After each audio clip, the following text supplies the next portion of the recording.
seluk-beluk perlindungan sosial dan bantuan sosial. Kami ini bukan mau melawan pasangan pemohon 1-2. Kami ini datang hanya ingin ngasih tahu. Karena kami anggap beliau itu selama ini tidak tahu apa itu perlindungan sosial, apa itu bantuan sosial, berapa jumlahnya, bagaimana prosedurnya. Karena yang ada selama ini Pak Jokowi datang ke daerah-daerah yang kepala daerahnya PJ, semua nenteng bantuan sosial. Setelah diterangkan semua bingung. Ya. 484 triliun, 492 triliun, itu 250 triliunan bantuan sosial, termasuk pelindungan sosial itu habis untuk subsidi BBM dan subsidi listrik. Nah, subsidi BBM dan listrik itu kan tidak dikasih duit orang itu. Tapi misalnya dia harus beli BBM 10.000 1 liter. Tapi cuma bayarnya 7.000, 3.000-nya dari mana? Itu disubsidi. Nah, apa orang yang beli bensin itu bilang, kamu pilih Gibran ya. Siapa yang ngomong begitu? Kan gak ada yang merasakan, gak ada yang tahu. Begitu juga dengan bantuan-bantuan sosial yang sudah dianggarkan. Yang selama ini, yang kemarin menggebu-gebu Daman Huri dan lain-lain itu ngomong, ada peningkatan yang luar biasa melalui El Nino, bantuan El Nino, segala macam. Setelah dicek datanya, nggak ada perubahan yang luar biasa. Ada peningkatan 12 triliun, ya. Siapa yang mengajukan peningkatan 12 triliun melalui automatic adjustment? Menteri Sosial. Menteri Sosial itu partainya apa? PDIP. Semua dibuka. Ini suratnya dari Menteri Sosial. Minta ada automatic adjustment terhadap El Nino. Nah, bantuan El Nino itu bagaimana caranya? Itu ditransfer melalui bank. Karena data orang yang menerima bantuan sosial sudah ada. Dan mereka tuh sudah punya rekening. Dari zaman saya jadi menteri aja sudah tahu tuh caranya. Dulu ada BLT karena kenaikan BBM. Kata Pak Yusuf Kala, daripada orang itu pergi demo, kau tanya sama dia, kau mau pergi demo atau kamu pergi kantor pos? Nah, kau pergi kantor pos, dapat duit di sana. Itu uang langsung ditransfer. Nah, sekian juta orang yang punya rekening dan ditransfer bantuan El Nino itu. Coba nih kalau Anda nih punya rekening bank, ini ditransfer nih, masuk ke rekening Anda. Terus siapa yang bilang sama Anda, kamu pilih Prabowo Gibran ya? Siapa yang ngomong begitu? Nggak ada itu. Dia mau milih siapa ya terserah. Jadi naif sekali tuduhan-tuduhan selama ini. Mereka tidak mengerti dan tidak tahu tentang seluk-beluk pelindungan sosial dan bantuan sosial itu.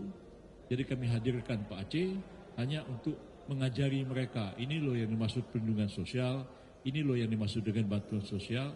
Apa mungkin orang dikasih subsidi BBM, subsidi listrik, terus ada listriknya terus ngomong, kamu pilih Prabowo Gibran ya. Terus dia beli bensin, bensinnya ngomong pilih Prabowo Gibran. Siapa yang ngomong? Ditransfer uangnya melalui elektronik transfer, dikirim pakai wesel melalui kantor pos. Siapa yang ngomong supaya pilih Gibran, pilih Prabowo? Nggak ada sama sekali. Lebih banyak asal ngomong daripada pembuktian.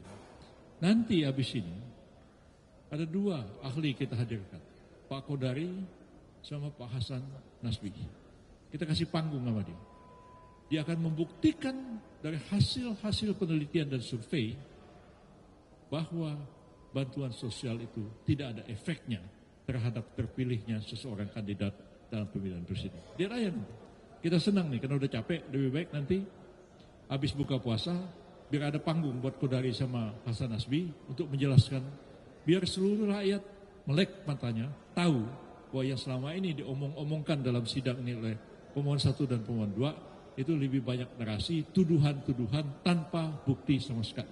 Sore ini kelihatan tampangnya pada lemes semua.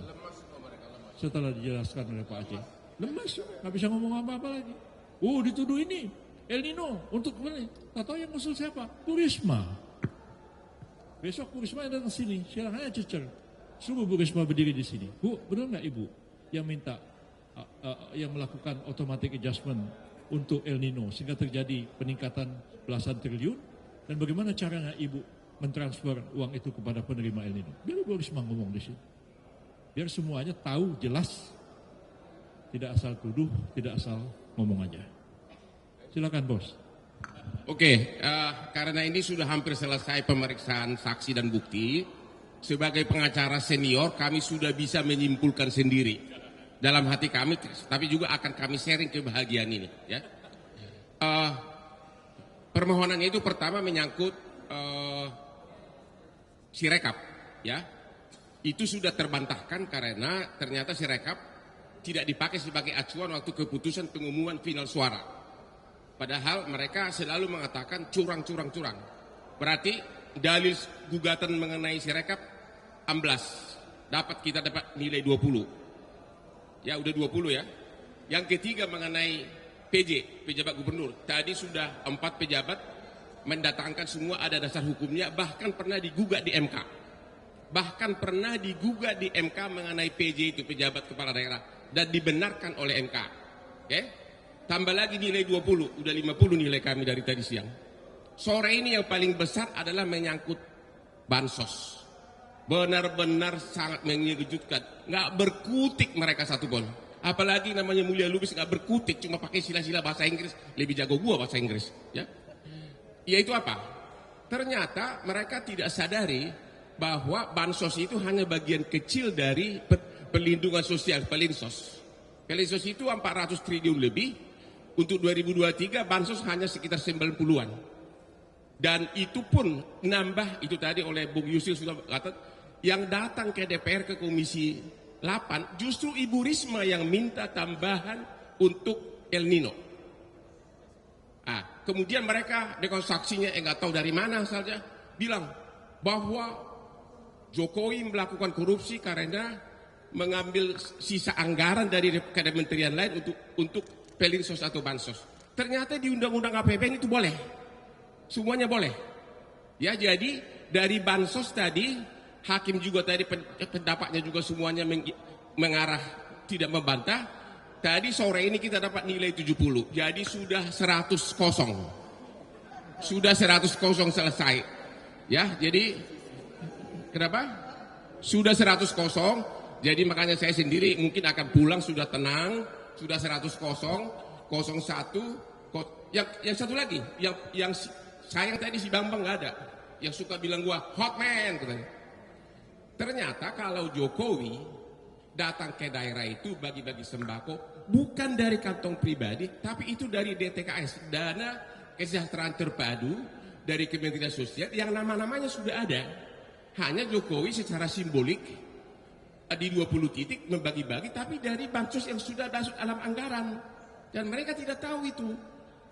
Jadi kalau ke daerah Jokowi itu nggak pakai duit sendiri, itu dari yang sudah ada di anggaran, bahkan namanya pun ada di daftar di TKS tadi itu, daftar terpadu yang sudah disetujui. Jadi semuanya sudah gugur. Saya sudah bisa pulang sebentar lagi dengan tenang. Sayonara Bambang, sayonara siapa lagi? Apa? Iya nggak apa, saya udah, kan saya udah yakin menang, untuk apa lagi? Cukup lah ya. Jadi sudah 100-0. Silakan. Ya, jadi teman-teman saya nggak panjang-panjang karena sudah jelaskan tadi, tapi ada 2 poin penting. Tadi kan sudah jelaskan tentang PJ dan bansos. Saya hanya ingin memberikan bukti saja dengan adanya sidang hari ini bahwa tadi Pak Aceh atau Pak Wilchard ya. Satu lagi siapa tadi? Pak Wahid ya. Pak Wahid atau Pak Wilchard mengatakan bahwa ini kan di Komisi 8 yang membawahi tentang bansos ini, ya kan? Ternyata dari 53 katanya anggota DPR di Komisi 8 yang selama ini juga membawahi bansos dan tentunya mereka juga ikut mungkin mengawasi dan membantu menyalurkan bansos ini, ya, ke rakyat mungkin mengawasi. Ternyata dari 53 itu yang terpilih menjadi DPR kembali sekarang ini hanyalah 21 ya. Menurut saya lebih kurang begitulah. Tapi lebih banyak yang tidak terpilihnya.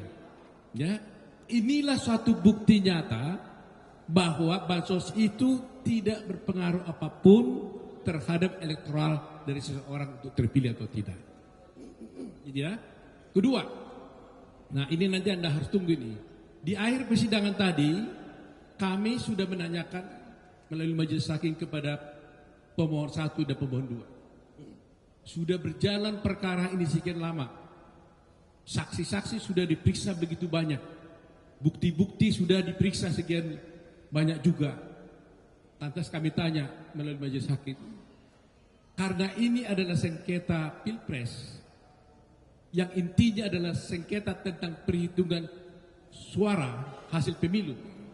Saya tanya, sekarang sebenarnya berapa sebenarnya jumlah suara yang diperoleh oleh pemohon 1, pemohon 2, yaitu paslon 1 dan paslon 3, ya, berapa jumlah suaranya dan berapa yang menurut mereka jumlah suara yang tidak benar terhadap kami punya, dan berapa sebenarnya yang benar menurut mereka. Kan ini intinya kan? Gak bisa dong bilang saya diskomunikasi Anda, tapi dia sendiri gak bisa buktikan dia suaranya sebenarnya berapa. Gak mungkin itu. Nah ini tadi terpotong, mungkin hakim akan memberikan kesempatan untuk menjawab itu nanti sehabis sekarang ini. Tunggu, jadi belum selesai di permainannya ya. Kita tunggu, ya tunggu. Berapa suaranya ya? Oke. Untuk merayakan 100 ini, itu harus gaya Hotman Paris semuanya.